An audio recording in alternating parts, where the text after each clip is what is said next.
All right, Wayne Allyn Root with my every week Monday interview, every Monday and every Wednesday with Bill O'Reilly, the #1 cable TV news host in America for 16 years in a row.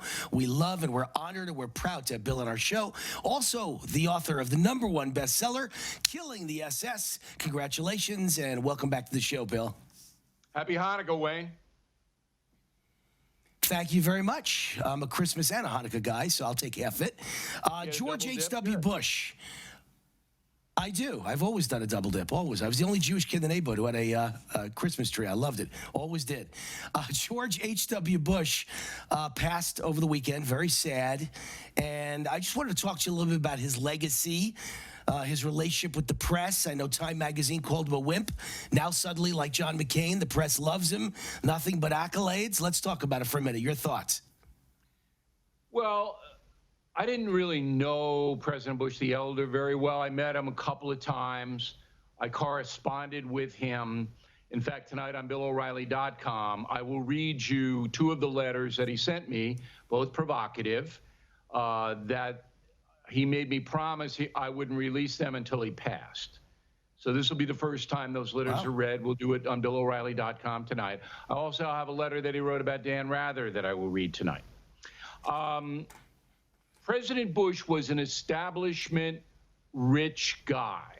Usually I don't like those kinds of people.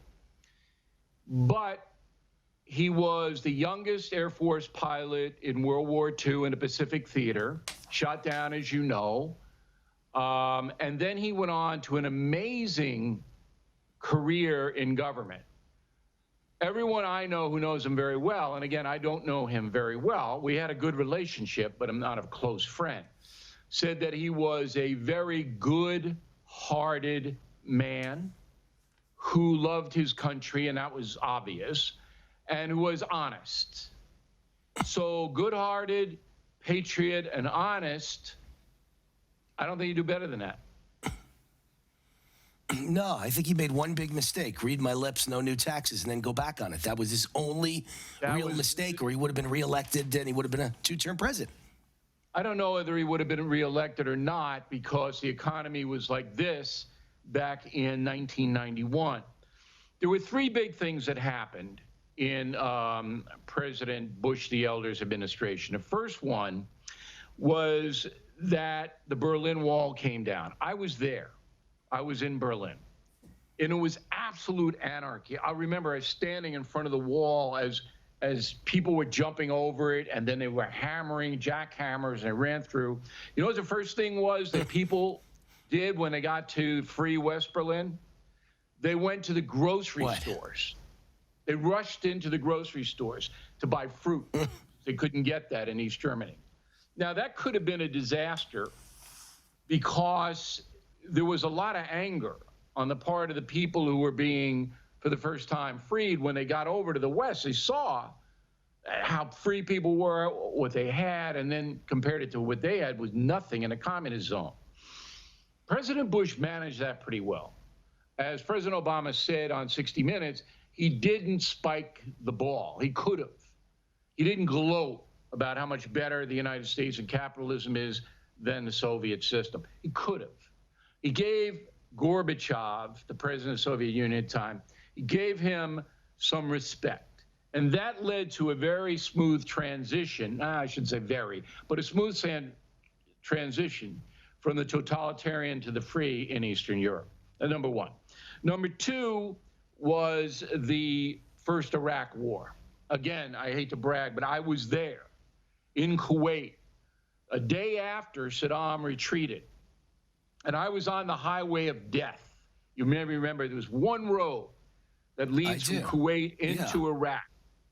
And the U.S. Air Force had devastated the Iraqi forces.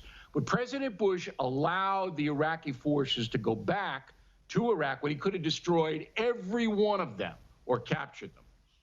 That was a mistake, because that allowed Saddam Hussein to remain in power and cause so much trouble for the world and the United States.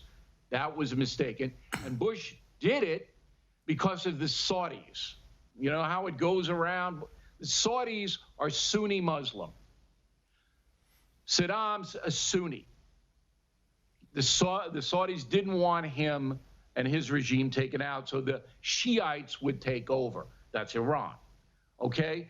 And Bush acceded to the Saudis' request because of primarily of oil.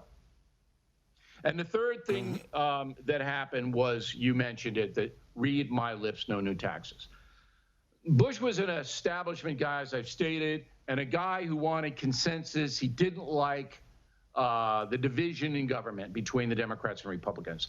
He thought that if the Democrats would give him a cut in spending, which they did, all right, in 1991, that he could get away with upping the tax rate for working Americans a little bit, not a lot. It was a disaster because he had said he wouldn't do it. They played, the Democrats turned on him. They fed out all his stuff, and Clinton beat him. Those are the three things in his administration that to this day affect all of us.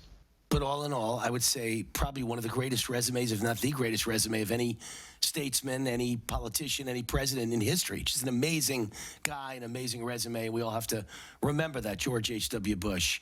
Bill O'Reilly, thank you for your wisdom and your thoughts on things from many, many years ago. We really appreciate it. You are a man of the times, man. You really have your stuff down. Thank you, Bill. God bless. All right, Wayne. Talk soon.